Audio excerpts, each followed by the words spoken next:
es enorme. Hoy veremos qué falló, cuáles son los cuellos de botella. Se necesita una política de Estado y un marco regulatorio, y cuáles pueden ser sus componentes principales. Esta noche me acompañan José Espantoso, presidente de la Asociación de Empresas Inmobiliarias ACI, Guido Valdivia, director ejecutivo de Capeco y ex viceministro de Vivienda, y Jorge Ruiz de Somocurcio, decano del Colegio de Arquitectos de Lima. Muy buenas noches a ustedes, es grato compartir la mesa con ustedes. Jorge, empecemos por el principio. ¿Qué es vivienda de interés social? ¿Se define por monto y por área? ¿Y a quiénes está destinada? Bueno, buenas noches. Buenas noches. Gonzalo, gracias por la invitación. Bueno, el tema estamos en el candelero, ¿no? El tema de la vivienda. Y me alegro por eso, porque ha sido largamente postergado, no llega a ser una política de Estado y sin embargo afecta, como se ha visto, a millones de personas en el país y en Lima, ¿no? Ahora, ¿qué entendemos por aquella vivienda que es vivienda social realmente necesaria? Es aquella que no existe, ya no existe. No existe para aquellos que son los que la más la necesitan. ¿Quiénes son los que más necesitan esta vivienda? Viviendas que están en zonas de riesgo, en zonas de peligro, en zonas vulnerables. Con Julio Coroillo, algún estudio hace pocos años, detectamos que las viviendas no mitigables en Lima eran 100.000 no mitigables, ¿eh? Y 200.000 eran mitigables. Esas 100.000 no mitigables desde ya comprometen cerca de 500.000 de personas en peligro de muerte en caso de un colapso, ¿no? Entonces, esa es una primerísima prioridad, por ejemplo, ubicar a esa gente, ¿por qué no se mueve de ahí? ¿Por qué no se va si sabe que está condenada a muerte? No tiene a dónde ir, no tiene cómo ir. Entonces el Estado hay una misión pública en la que el Estado tiene que velar y cautelar por estas familias. O sea, la vivienda social es aquella para que ellos no están en el mercado. El mercado los expulsa. El Estado tiene que crear una oferta para ellos. Zonas de riesgo o de alto riesgo no califican para viviendas de interés social. No, sí califican y está en primera línea. Así es, sí califican, por supuesto, ¿no? ¿Ah? Te decía, esta vivienda de interés social es aquella que no logra entrar al mercado, el mercado no le interesa, ¿no? ¿Por qué? Porque no son sujetos de crédito, gente muy pobre, son informales, el banco los rechaza, etcétera. Entonces, ¿qué tiene que hacerse cargo de ellos? El Estado. Como así otras veces, como es en otros países. Y hay un componente clave para eso que se llama, ¿cómo se llama? Subsidio. ¿A dónde? Puede ser económico en bono o puede ser en suelo, ¿no?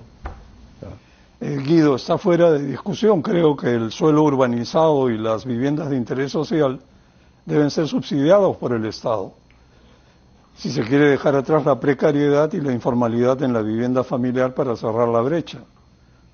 ¿Cuánto se asignó por año en subsidios en el último quinquenio?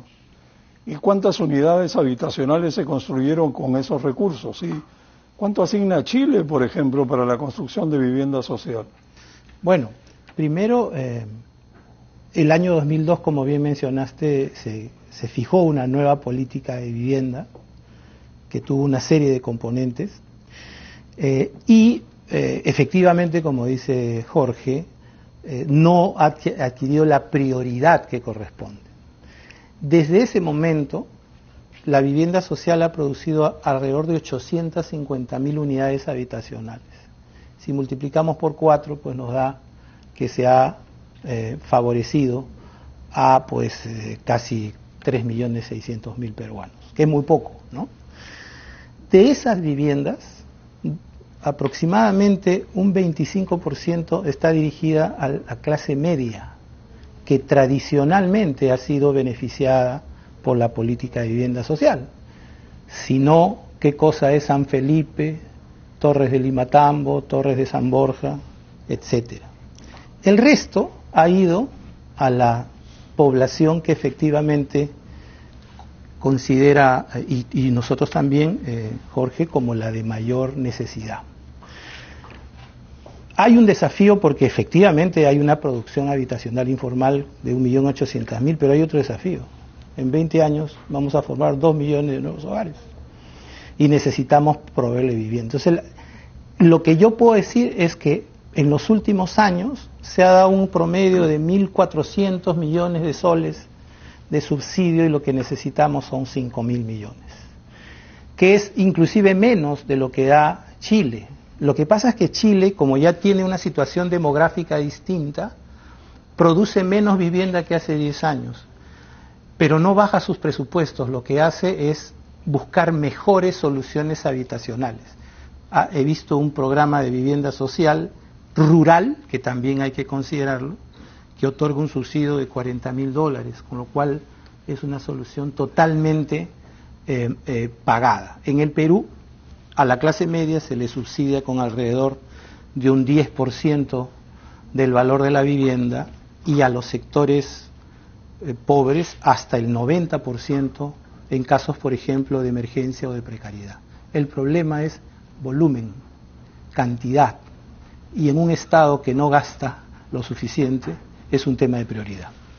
José, para complementar lo que acaba de señalar Guido, ¿qué porcentaje del valor de la vivienda se subsidia en el programa Mi Vivienda y en el programa Techo Propio? ¿Y cómo regresa al Estado los subsidios? ¿Y qué retorno generan por cada sol de subsidio aplicado a estos programas? Sí, complementando un poco lo que han comentado Jorge y Guido, con quien coincido plenamente. Efectivamente, el déficit es 1.800.000 viviendas, pero hay que separar también que este déficit tiene dos componentes, uno cuantitativo y uno cualitativo. El cuantitativo estamos hablando más o menos de 500.000 familias que no tienen la posibilidad de acceder a una vivienda formal. Y el cualitativo es 1.300.000 viviendas que no reúnen las características de una vivienda adecuada. Entonces, los programas, digamos, que financian o que están bajo la tutela del Fondo Mi Vivienda, tienen los componentes tanto para atacar a este déficit cuantitativo, que es en este caso el nuevo crédito Mi Vivienda y el programa Techo Propio ABN, y también tiene un programa que es construcción en sitio propio para atacar el tema de la vivienda cualitativa. Es importante también romper algunos mitos dentro de lo que estamos hablando, ¿no? Que según Apoyo, el 80% de los subsidios que han sido entregados en el año 2023 han ido a los segmentos C, D y E en el crédito Mi Vivienda. Y cuando hablamos de ABN, o sea, adquisición de vivienda nueva en techo propio, el 100% es para la población menos favorecida, que es la que más, obviamente, tenemos la obligación de ayudar y poner los esfuerzos para reducir este déficit. Chile, complementando el dato de Guido, pone al año 4.500 millones de dólares en subsidios. Perú pone 320 millones de dólares en subsidios, ¿no? Y para ir un poco más en el tema, de estos 320 millones de dólares que pone el Perú en subsidios, el 10% solamente va al nuevo crédito Mi Vivienda y el 90% va tanto a techo propio, a adquisición de vivienda nueva, como a construcción de sitio propio. Ahora, también tú tocaste un tema muy interesante en la introducción, ¿no? La informalidad, ¿no? La informalidad nos está ganando el terreno. Y yo creo que ese es un tema que también creo que en la conversación va a salir para tocarlo más adelante, ¿no? Claro. Guido, ¿cuál podría ser una meta razonable, digamos, para construir cuántas viviendas por año para cerrar la brecha en cuántos años? ¿Qué podríamos aspirar? ¿Y cuántas de estas viviendas serían viviendas de interés social?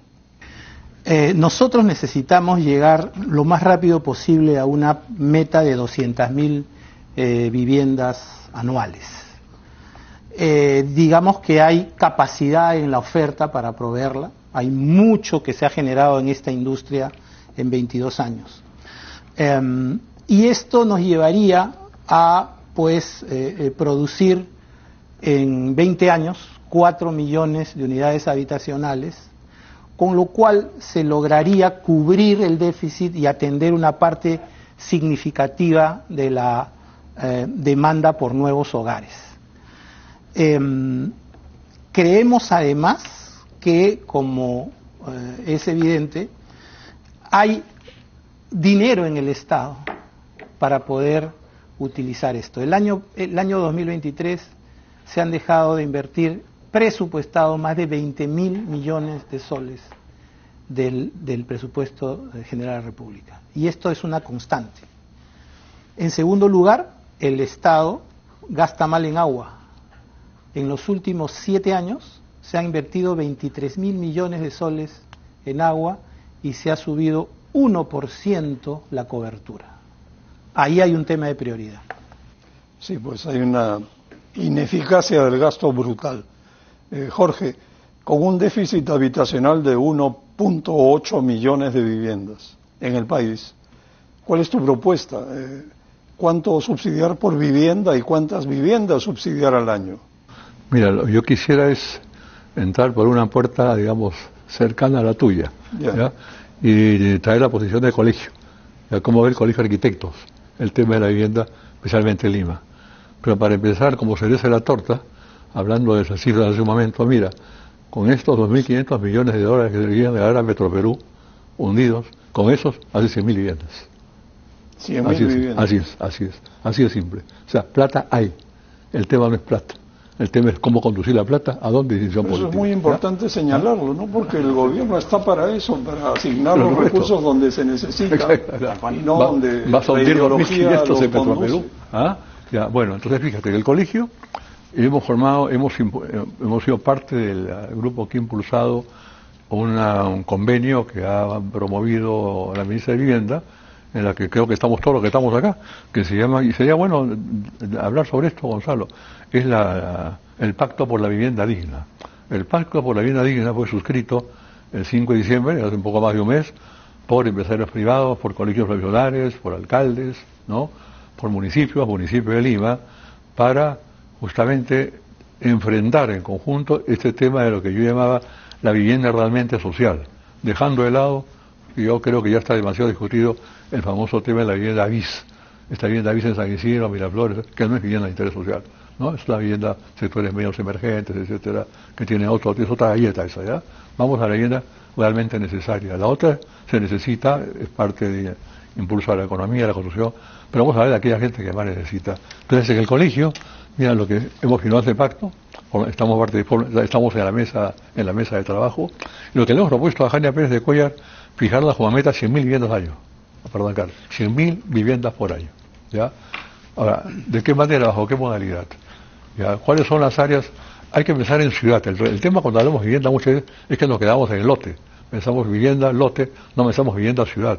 Y la ciudad básicamente depende del modo como la vivienda se expande, se organiza y se desarrolla, ¿ya? Una ciudad como vivienda en Valencia es una mala ciudad, definitivamente, ¿no? Entonces, creo que lo que falta es un pensamiento de ciudad. El pensamiento de ciudad tiene que estar claro. En este momento no lo hay. Pensemos en Lima. En Lima, el IMP, el municipio de Lima está trabajando, está adecuando un plan que dejó la gestión anterior, que es bueno en términos generales, pero tiene que haber un plan claro de crecimiento y expansión de la ciudad, donde sí, donde no, son urbanizables, donde no, son las emergencias, prioridades, como darle juego para todos, darle juego para alcaldes, darle juego para los inversionistas, darle juego para todos. Entonces, el municipio de Lima forma parte de esta mesa, y en lo que le hemos dicho al municipio de Lima es, definamos con ustedes el tema de dónde puede ir vivienda social, ¿ya? ¿Dónde puede ir? Donde se genere suelo social, banco de suelo. ¿Dónde se paga el suelo social? ¿Dónde hay suelo disponible? El Estado tiene muy poco, tiene unas cuantas parcelas ahí. Jorge, el suelo privado es el vamos a llegar a eso, pero para completar el cuadro, 100.000 viviendas por año. Sí. ¿Cuánto por vivienda se subsidiaría? ¿Cuánto por vivienda? Sí. Mira, en este momento hay un subsidio que se llama el Bono Salvador. El Bono Salvador de 120.000 viviendas es un subsidio interesante. ¿Cuánto por vivienda? 120.000 soles. Independientemente del suelo, aparte del suelo, sin considerar el suelo, ¿ya? Eso equivaldría a unos 12.000 millones de soles, unos 3.000 y pico millones de dólares año. Eso es un subsidio grande, pero no alcanzamos a Chile ni con eso. Ni con esas. Adelante, José. Sí. Y me había, cuando me habías preguntado al inicio cómo es el tema de los subsidios, cómo le regresa al Estado. Tenemos un estudio que hicimos con Masha, me parece, una empresa consultora, y donde se estudió el impacto de los subsidios en la economía. Y lo que se estableció era que, por ejemplo, en el nuevo crédito Mi Vivienda, se invirtieron 203 millones en el año 2022. Cuando se analiza cómo recuperó el Estado esos 203 millones vía impuesto a la renta, porque cuando producimos vivienda nueva, inmediatamente hay un impuesto a la renta, hay impuesto a la alcabala, hay impuestos de los trabajadores, etcétera, hay una serie de impuestos, y se computó que el Estado recuperó de los 202, 340 millones, es decir, un múltiplo de 1.7. Por cada sol que el Estado invierte en subsidios, recupera 1.7. Y además apalanca la economía en 14 veces. Entonces, esto es un tema interesante, por eso en nuestras reuniones intergremiales, cuando vamos, digamos, a hablar con las autoridades, siempre tratamos de ver esto como que lo vean como un tema que retorna, y además, algo que dijo Guido muy interesante, es un presupuesto que se ejecuta al 100%. Cuando nos han dado 1.300 millones, se han utilizado los 1.300 millones en subsidios, ¿no? Entonces, eso, y a tu pregunta de cuánto pesa el subsidio en una vivienda, la respuesta es, depende en qué programa estemos. Si estamos en techo propio, por ejemplo, una vivienda unifamiliar, donde el valor máximo de la vivienda es 104.000 soles, parece que está actualizado ahorita, 100.000 soles, para hablar en números redondos, el subsidio pesa 44%. Hoy el subsidio es 44.000 soles, ¿no? ¿Dónde está? Y seguramente hablaremos entre los retos que tenemos como sectores, que la banca todavía no está entrando a financiar el diferencial entre la inicial y el bono, ¿no? Para que puedan acceder a más programas techo propio. Si hablamos de un programa típico, por ejemplo, de Mi Vivienda, una vivienda, por ejemplo, de 180.000 soles, ¿correcto? El peso del bono es aproximadamente 10%, ¿no? A diferencia de lo que es techo propio. Entonces hay una lógica en que a más barata la vivienda, ¿correcto?, para atender a la población más necesitada, más grande es el impacto del subsidio. Y para concluir este bloque, porque tenemos que ir a un corte, brevemente, José, ¿en qué consiste la propuesta de una ley de financiamiento habitacional? Es una ley que venimos trabajándola intergremial, o sea, como tú sabes, son 3 gremios los que hay, está CAPECO, está ADI y está el ASEI. Tenemos un comité intergremial, y este comité intergremial lo que viene propiciando con el Ministerio de Vivienda, por supuesto, es tener una ley de financiamiento habitacional, que va un poco de la mano con lo que dice Jorge, digamos, nosotros con cifras un poco más parecidas a las que dice Guido. Nosotros sostenemos que si queremos reducir la brecha habitacional en 10 años hay que fijarse metas. O sea, no vamos a apretar un botón y vamos a comenzar a construir 200.000 viviendas el próximo año. Eso es imposible, cuando hoy día hacemos 50.000 a lo mucho, ¿no? Pero hay que fijarse metas, y eso es lo que creo que ningún gobierno lo viene haciendo. Entonces, estas metas, digamos, de 100.000 el primer año, supongamos que no, tiene que venir acompañada de un crecimiento en los subsidios que van a acompañar año a año para bajar el déficit habitacional. Hay un tema alarmante, lo acaba de decir Guido. Al año, fuera del déficit, entran 150.000 nuevos hogares. Si producimos 50.000 viviendas, el déficit va a aumentar en 100.000 al año. Si hacemos 100.000 viviendas solamente, en lugar de bajar el déficit, vamos a terminar creciendo el déficit, vamos a tener en 10 años con 500.000 más. Entonces el tema es, por supuesto, hay que ver distintos mecanismos, porque no solamente es un tema de subsidios, es un tema de reglamentación, hay una serie de articulaciones que hay que hacer entre entidades prestadoras de servicios para realmente atacar, poniendo al medio de la familia, todos los stakeholders, digamos, que estamos alrededor de la vivienda, para realmente reducir este déficit habitacional. Jorge, ¿cómo poner el suelo urbanizado al alcance del pueblo para generar viviendas formales? ¿Se puede subsidiar el suelo? ¿Cómo? Bueno, para eso hay que crear suelo, crear lo que en un momento dado se llamó banco del suelo, ¿ya? Ahora, visto, el suelo no es una entelequia abstracta, el suelo tiene dueño. En el caso de Lima, por ejemplo, los dueños son básicamente o el Estado de algunas parcelas, o privados, o los traficantes, o comunidades campesinas que son truchas, que son parte de traficantes también. Pero hay una bolsa interesante de suelo de manos privadas, con los cuales se ha conversado, y hemos conversado, básicamente la Pampa del Sur, que es la zona que está entre Lurín y Mala, donde hay un poco más de 10.000 hectáreas urbanizables, que es bien interesante, plantándole a los privados una fórmula que hemos llamado suelo por zonificación. ¿Qué cosa quiere decir eso? No existe zonificación en la Pampa del Sur, por lo tanto es pasto de los traficantes. Los dueños que están ahí tienen que estar como gravámenes armados para evitar que los invadan o negocian con los traficantes, ¿ya? ¿Por qué? Porque el suelo es un suelo que está en limbo, no tiene zonificación, está en el limbo. ¿Qué se plantea? Tiene que haber, ya existe una visión muy rápida de ordenamiento urbano, o sea, tiene que haber lo que llamo yo un pensamiento urbano. El mejor antídoto contra las invasiones es un suelo donde hay un pensamiento urbano y hay actividad urbana. O sea, a los privados les hemos dicho, te damos zonificación en el marco de una propuesta de planificación urbana, pero tú, a cambio de eso, otorgas 5% del suelo tuyo para fines de vivienda social. El 90% están de acuerdo. Hay empresarios que no lo entienden, los hay, pero el 90% están de acuerdo. Con ese 5%, tú estableces un banco de suelo subsidiado para vivienda social. Pero esos terrenos tienen alguna forma de acceder al agua para Ese es el problema. Tienen diferentes formas. En este momento puede ser desalinización, tratar el río Lurín, tratar las aguas del proyecto Mencías. No, hay múltiples formas de producir agua, ¿no?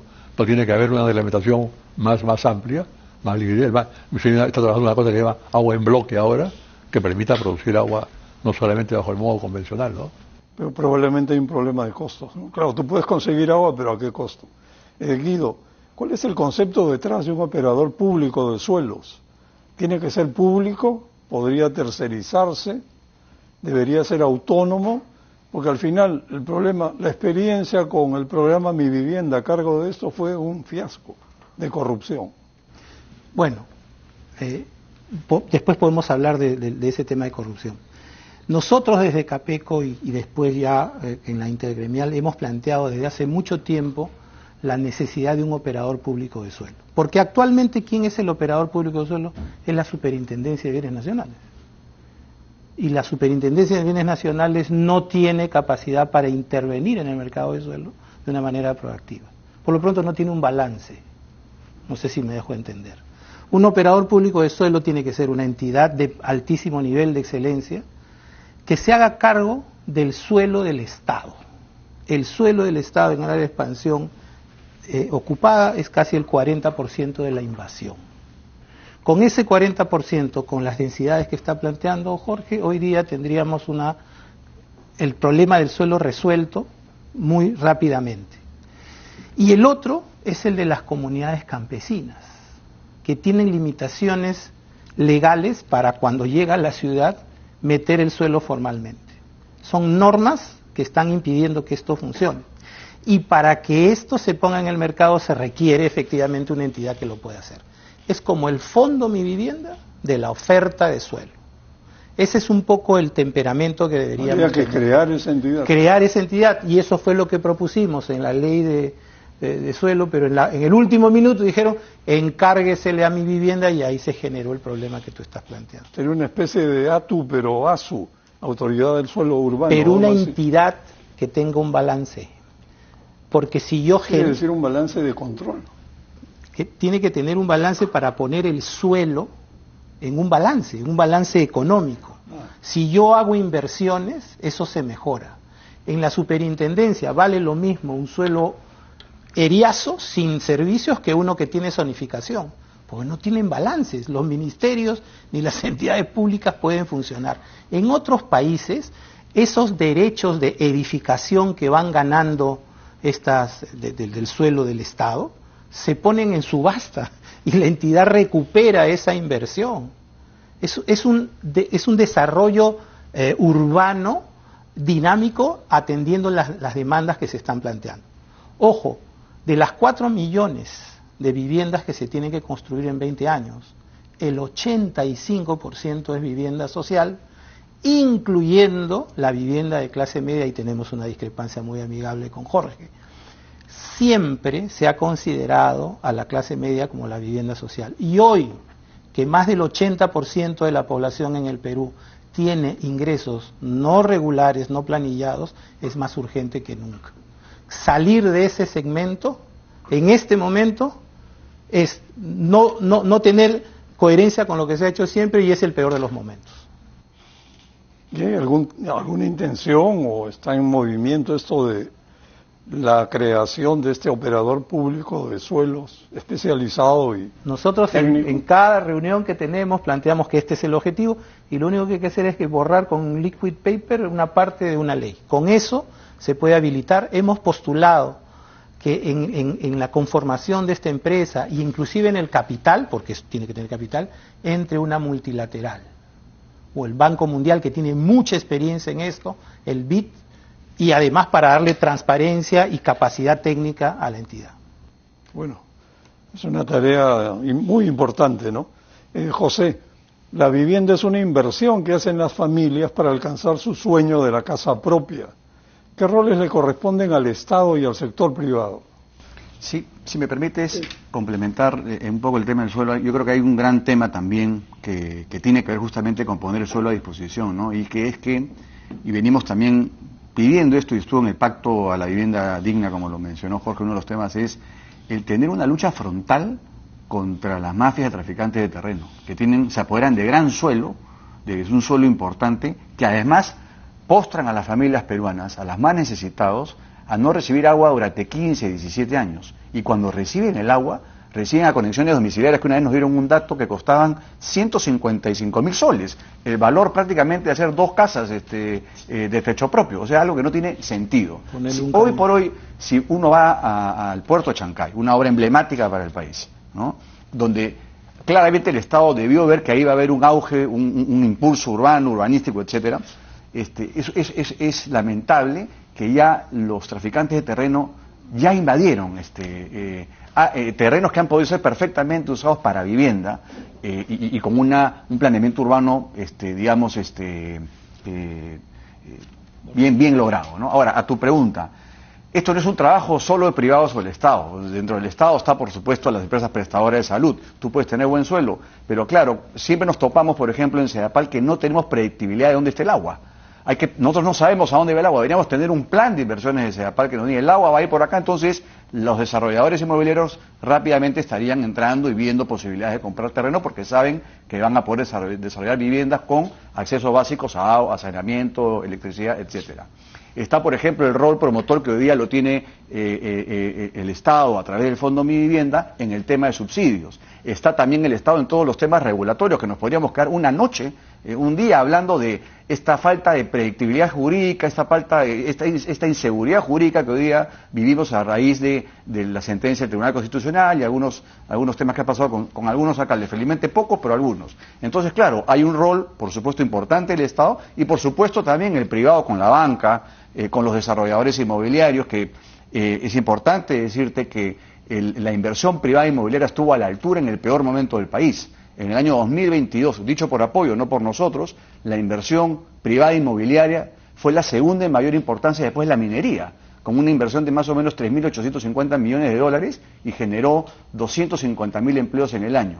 Entonces, por supuesto que nosotros creemos que esta inversión, el hacer vivienda formal, reduce además algo muy importante, que es la pobreza multidimensional, que creo que en tus programas se ha tocado abiertamente el tema. Es lamentable que hemos pasado por 6 presidentes en los últimos 5 años y la pobreza multidimensional ha crecido a 35%. Es decir, es una lágrima que 1 de cada 3 peruanos no tenga acceso a agua, saneamiento, a salud y educación. Y cuando producimos vivienda formal, lo que estamos llevando es eso, porque cuando uno entrega una vivienda asequible, una vivienda formal, ya la entregas con agua, con saneamiento, donde hay una vivienda, al costado probablemente va a haber un colegio, probablemente va a haber salud. Entonces, tenemos que entender que una política de vivienda asequible, que es como que hoy por hoy nosotros estamos tratando de meter este término, más que vivienda de interés social, una vivienda asequible, ¿no?, tiene que ser una política social prioritaria, ¿no?, al igual condición que la salud y la educación. Claro, Jorge, vamos a entrar en un terreno un poco pedregoso. Así como se repite que la salud no es negocio, que la educación no es negocio, y ambas están en un estado calamitoso, se escucha a veces que la vivienda social no puede convertirse en un negocio y el Estado no puede subsidiar, pues, la demanda y obligar a los privados que inviertan ad honorem o que trabajen a pérdida para minimizar el subsidio.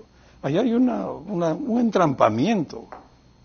¿Qué piensas de eso? Tú terminaste la última conversación hace un momento indicando que, por ejemplo, el problema de agua encarecería costos. Quiero terminar esa idea.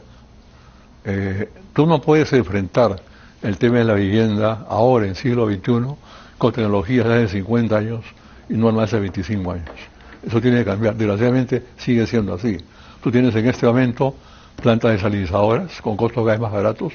El agua desalinizada en Santa María sobra, no la pueden vender porque le falta permiso, ¿ya?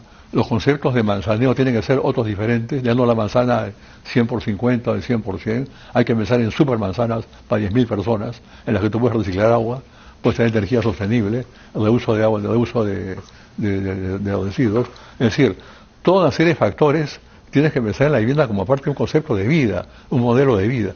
Y ese modelo de vida tiene que estar en este momento de la mano con las tecnologías de punta. Con esas tú contribuyes a resolver el problema, ¿ya? Entonces, esa es una tarea, hay que pensarlo así, esa es una tarea pendiente. Lo otro que tú decías, ¿ya?, La vivienda es negocio, puede ser negocio por de qué manera. Que el Estado la convoque, la concurso y es negocio porque la construye, así de simple. Como he dicho la vivienda antes, ¿ya? Lo que tú no puedes pensar que el pobre que no tiene plata va a darle plata, va a dejar una parte de utilidad. No, ¿ya? Si lo están subsidiando, ¿ya?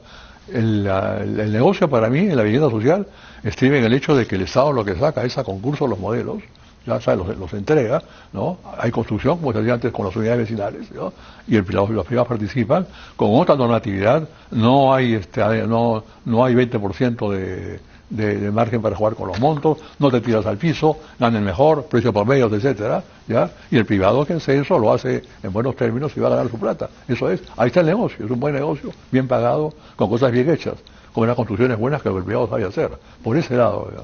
Ahora, si el Estado va a ver esto como una obra pública, estamos fritos. Yo creo que justamente, y mi pregunta iba a Jorge, o sea, yo personalmente creo que los programas Techo Propio y los programas que existen hoy día, de hecho, le están dando un impulso y está haciendo que la gente acceda. O sea, y obviamente en ese desarrollo es natural que los desarrolladores inmobiliarios, digamos, haya una utilidad por los proyectos que uno hace. Eso está bien. ¿No? Entonces, es un modelo, porque lo otro, que si el Estado se pone a hacer, digamos, yo creo que podríamos caer en el populismo de que lo que pasaba antiguamente, ¿no? Que se hacían grandes complejos y quiénes eran los beneficiados de esos, probablemente los que están en el partido político. Entonces, politizamos un poco la vivienda. Yo creo que el privado tiene que tener... ¿Cuáles son los países que tienen el problema de la vivienda encaminado a una solución? En América Latina: Chile, Colombia, México.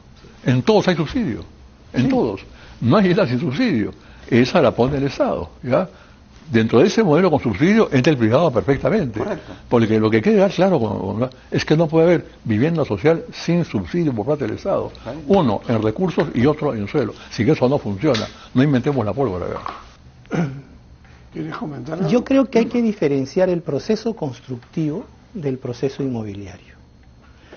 ¿Quién va a construir? El Estado es un pésimo constructor, ejecuta 65% de lo que le dan, con altísima corrupción, y mientras cambiamos eso vamos a tener 4 millones más de déficit.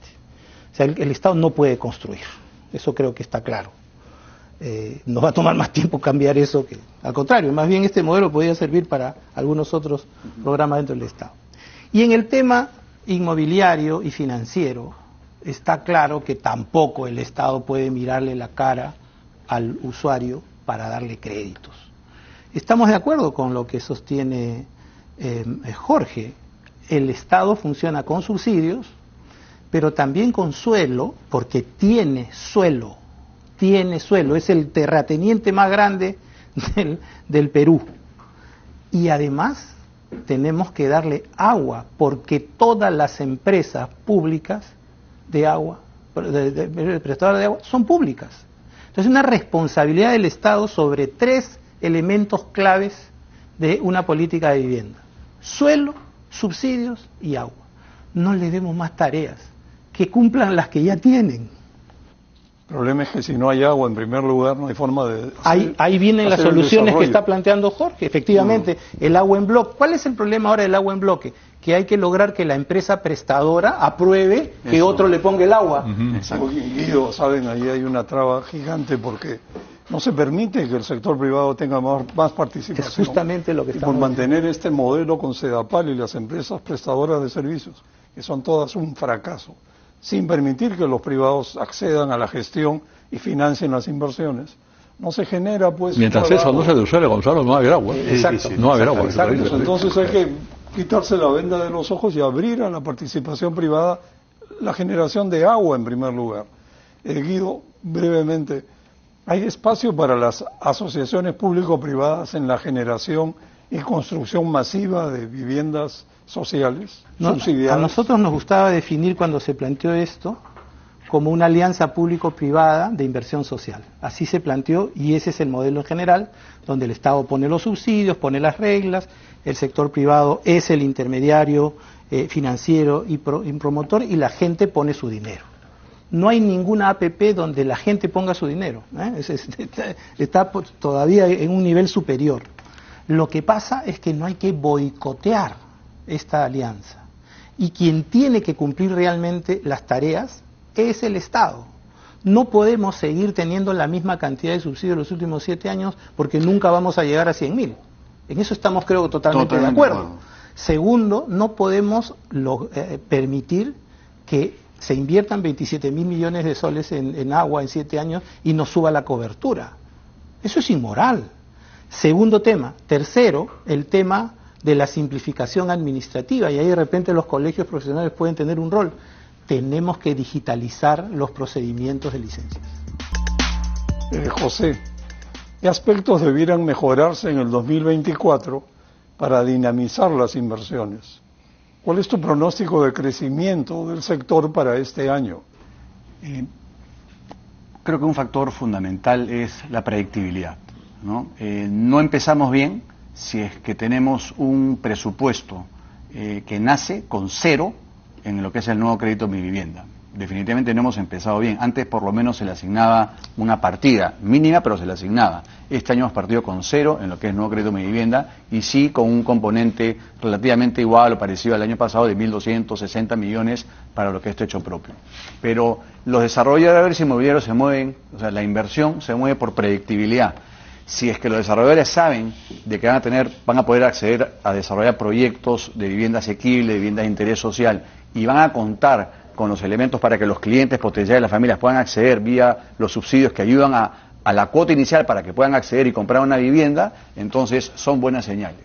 Pero también hay señales, por ejemplo, jurídicas que no han estado muy bien en este año, ¿no? Entonces, con este tema de algunos alcaldes que, digamos, paralizaron las inversiones, ¿no? En 5 distritos, felizmente fueron 5, y eso siempre lo trato de recalcar porque son 5 de 1.800 localidades que tiene el país, que han venido haciendo con la reglamentación que estuvo vigente en su momento, la vivienda de interés social, y hay 5 alcaldes que han logrado paralizaciones por más o menos 1.000 millones de dólares y causando paralizaciones a 75.000 trabajos o empleos de obreros de construcción civil.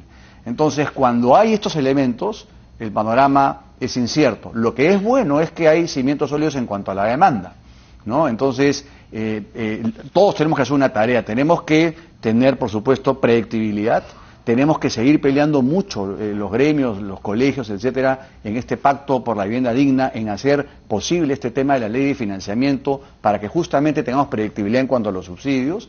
Tenemos que poner en práctica lo que Guido y Jorge han estado hablando acerca de los operadores de suelo. Es fundamental generar suelo.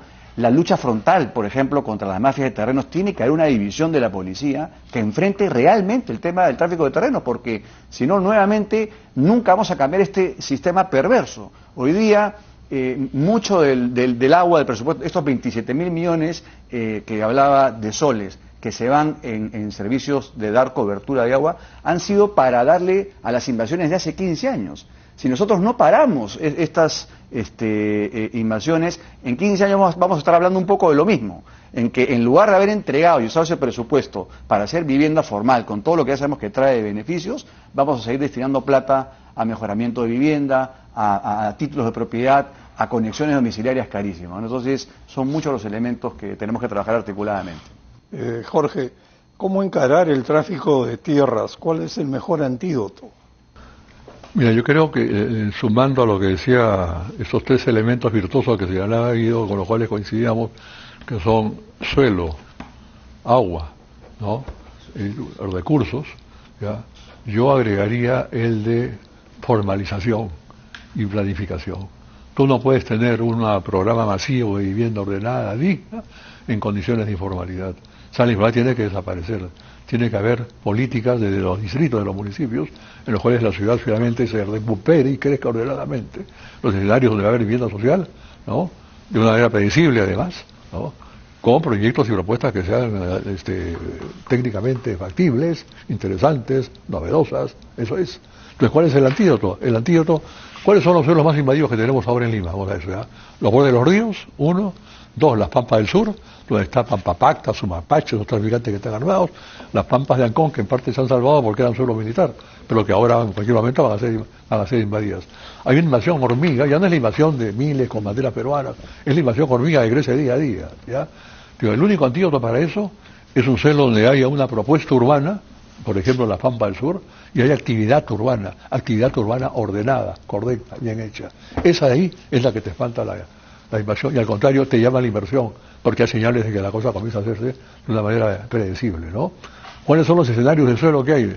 Uno, zonas de renovación urbana, en la zona histórica, planes de ordenación, reubicación, zona de riesgo, mitigación. Otra, suelo subutilizado, hay que hacer lo que se llama reurbanización. Y lo otro es expansión urbana ordenada. Están dados los escenarios. Es decir, lo que se sabe el cómo. ¿Qué hay que hacer? Montar los instrumentos de operatividad. Eso es. Yo, ¿sabes qué apostaría? Por llegar hasta las últimas consecuencias con el Pacto por la Vivienda Digna, tomarle la palabra a la ministra, juguémonos por las 100.000 viviendas y poner sobre la mesa un plan de trabajo que incluya incluso propuesta de iniciativa legislativa para simplificar procedimientos y decir, esta es la ruta para las 100.000 viviendas. ¿Ya? ¿Se lleva adelante? De acuerdo. No se lleva adelante, chau. Pasamos a otro lado. Guido, delimitar el alcance de una vivienda de interés social no implica solo el área construida de la vivienda, el tamaño o alturas, también cuenta la ubicación. Se están anunciando proyectos masivos de viviendas sociales o de interés social en zonas prime, de distritos consolidados, de las mejores zonas de Lima. ¿Cómo ves esto? ¿Se está desvirtuando el concepto? La vivienda social debe ir ahí donde efectivamente hay una demanda de gente que no puede acceder al mercado de una manera directa. Ahora las viviendas se fijan por precios, ¿no? El precio máximo para una vivienda social está delimitado por la...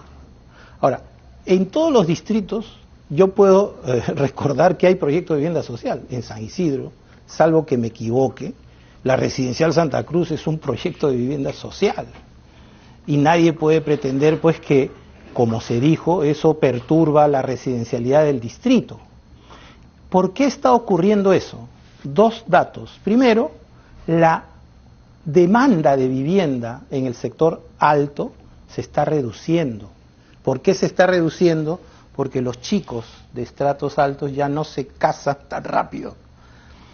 Entonces hay un problema de relativo despoblamiento que ya pasó en los 80 y en los 90 con Miraflores y San Isidro, ¿eh? Ojo. Entonces hay que llevar gente. ¿Quiénes van ahí?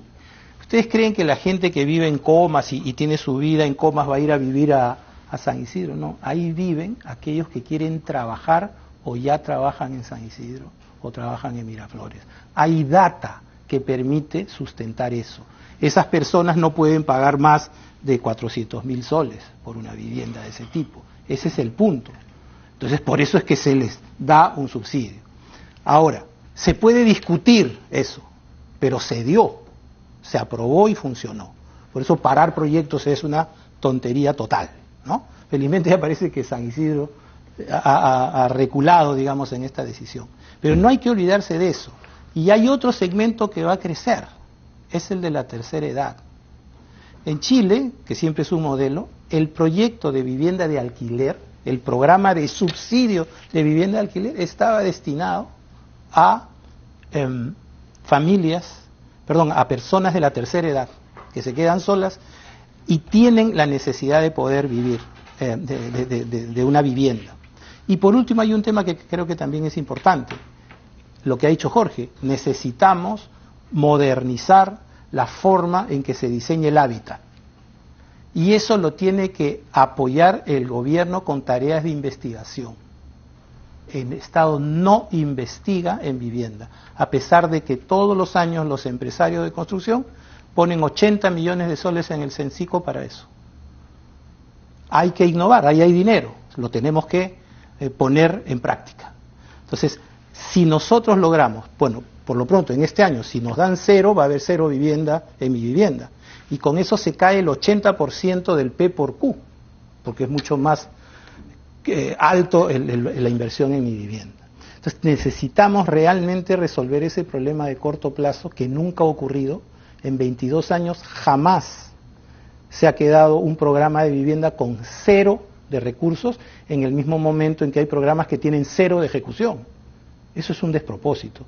Y hay que ver, porque volvemos a lo mismo, lo que mencionó Jorge, no es prioritaria la política de vivienda. ¿Qué piensas de esto, Jorge, este tema de viviendas bis en las zonas más prime de Lima? Ya, es un proyecto deficitarios. Ya voy a explicarlo. Tienes un edificio de 30 pisos en el cual hay 200 departamentos. 200 departamentos de 90 metros cuadrados cada uno más o menos. Ya, perfecto. En una zona que tenía mucha menos densidad. Si tú colocaras horizontalmente los 200 departamentos de una habilitación urbana, serían 200 lotes, ocuparían 2 hectáreas, un poco más posiblemente, a las cuales se les pediría área libre, espacio público, una cuna, etcétera, equipamiento, servicios. Eso no ocurre en la solución vertical. ¿Qué es lo que está pasando entonces? Que se va a turizar el barrio. El barrio se va a turizar porque llega una población 10 veces mayor a la que existía y va a faltar espacio público, área libre, estacionamiento, servicios, educación. Eso hay que resolverlo, no es insoluble, hay que incorporarlo. Se ha intentado, ¿no?, pidiendo, declamando un parte de Miraflores lo ha querido hacer, parte de Plus de las utilidades para eso, pero no, hay que planificarlo. O sea, eso es una cosa de la criolla, tiene solución. Hay modos de turizar, hay modos de densificar la ciudad. Densificarla significa no bajar la calidad de vida, sino que todos los pobladores, todos los habitantes compartan y tengan la misma calidad de vida. Entonces, a este proyecto a veces le falta ese componente.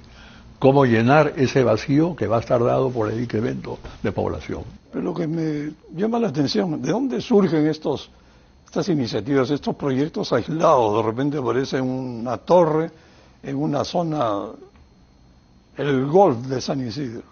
¿Cómo así? O sea, esto suena un poco natural. Lo que pasa es que el Ministerio de Vivienda dio una norma, ¿ya?, en la que se permitió, ¿ya?, estos proyectos que bajo ciertas condiciones, cierta área, precios de venta, qué sé yo, se podían hacer en cualquier lugar. No había en cualquier lugar, ¿ya?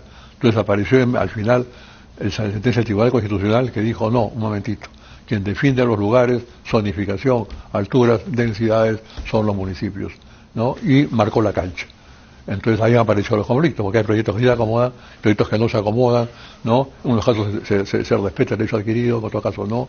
Hay una confusión, en parte promovida por Vivienda, que ya tiene que ver cómo contribuye a resolverlo, ¿ya? Densificar la ciudad está bien, pues no la densifica sin servicios. Mira lo que pasó con Vivienda, por ejemplo, no estoy de acuerdo. Pues Vivienda te pedía un auto cada 4 departamentos. ¿Qué pasó con eso? La calle se convirtió en parqueo. Se mataron las calles, en muchas zonas, como San Felipe, por ejemplo, como Jesús María, como Magdalena. Las calles son parqueo público, hasta como Miraflores, ¿no? Entonces, eso hay que evitarlo.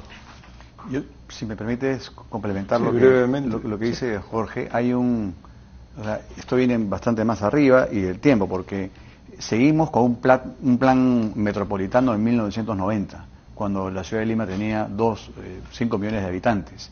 Hoy día se ha aprobado un plan MET en el 2020, que todavía no está puesto en práctica. El plan MET, ¿no es cierto?, a 2020, 2040. Pero no está puesto en práctica. Entonces, en este vacío, el Ministerio de Vivienda en el 2018, en su afán de promover la vivienda de interés social, saca este marco normativo de una serie de leyes para fomentar, yendo a tu pregunta, ¿cómo nacen estos edificios?, para fomentar la producción de vivienda asequible o de interés social que la gente pueda acceder. Efectivamente, el Tribunal Constitucional, y ahí sí quiero precisar algo que no es menor, sí atribuyó y dejó muy claras las competencias. Le dijo a la provincial, tú eres la encargada de definir altura y zonificación, y tu Ministerio de Vivienda, en tu rol promotor, defines estacionamientos, tickets, densidades, etcétera. Y lo que fue clarísimo el tribunal es en la retroactividad. No hay retroactividad. Aquellos proyectos que se aprobaron licencias, anteproyectos, etcétera, bajo la normatividad vigente previo a la sentencia en junio de 2023, tienen derechos adquiridos. Ahora, ¿hay espacios para mejoras? Por supuesto que hay espacios para mejoras. Ahora, ¿mejoras en qué sentido? Por ejemplo, lo que venía hablando Jorge, yo personalmente creo que en un distrito como San Isidro no puede decir, en San Isidro no hay vivienda de interés social, me suena discriminatorio. Yo creo que perfectamente una pareja joven, por ejemplo, que vive en Independencia y cuyo centro de trabajo está en San Isidro, ¿por qué no podría vivir en una zona que la municipalidad determine, en la Javier Prado, donde puedan haber departamentos asequibles, ¿no?, y que tendrán que tener factibilidades de agua? Ahora, José, mira, los empresarios, un ejemplo, podrían ser muy proactivos en eso. Yo recuerdo un caso emblemático. San Isidro, Avenida del Golf. Todas eran unas casas maravillosas y entró el boom de la construcción. Ya, las redes colapsaron. ¿Qué hizo la inversión privada? Creó una empresa privada ad hoc que le cambió todas las redes. No fue Sedapal, fue la empresa privada la que cambió todas las redes de la avenida del Golf para que hubiera agua para las todas que se iban a hacer ahí, no colapsara. A mí me pareció extraordinario. Sí, todos han ido.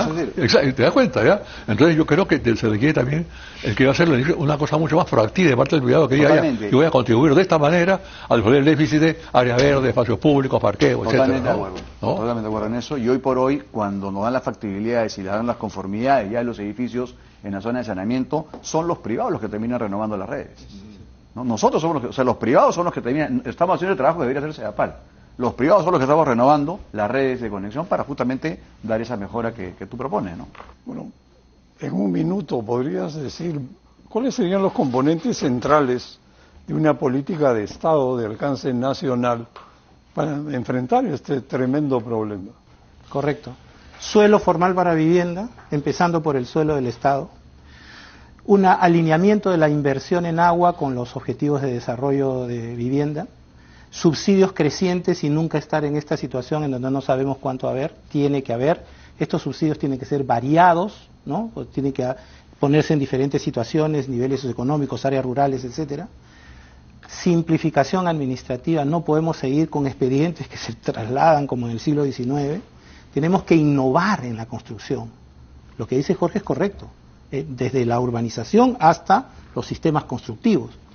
Y seguridad en la construcción, desde seguridad jurídica hasta seguridad física, evitando que los traficantes de tierra, que no solamente agarran tierra, agarran territorio, están capturando territorio, Gonzalo. Hay sitios en donde quien gobierna es el alcalde que está o maniatado o es cómplice de los traficantes de tierra. Bueno, tenemos que concluir, así que me permitiré hacer un pequeño resumen de lo que les he escuchado comentar tan interesantemente. Bueno, el problema de la vivienda está arraigado, nada parece funcionar hasta el momento. En el fondo creo que hay un problema ideológico, porque como hay que subsidiar, se pretende que los desarrolladores no lucren con la necesidad ajena. Eso le quita credibilidad a los esquemas de financiamiento ofrecidos, incrementa los riesgos y reduce a su mínima expresión las inversiones. Por otro lado, no se permite la participación activa de los privados en la generación de agua. Eso es fundamental. Creo que es la madre del cordero. De allí nace la solución. Finalmente, creo que hay un consenso general que se necesita incrementar los recursos para subsidiar viviendas asequibles o viviendas dignas y apuntar a construir al menos 100.000 viviendas por año, impulsando programas masivos a nivel nacional. Ha sido grato conversar con ustedes, les agradezco por su participación. Muy buenas noches. Gracias.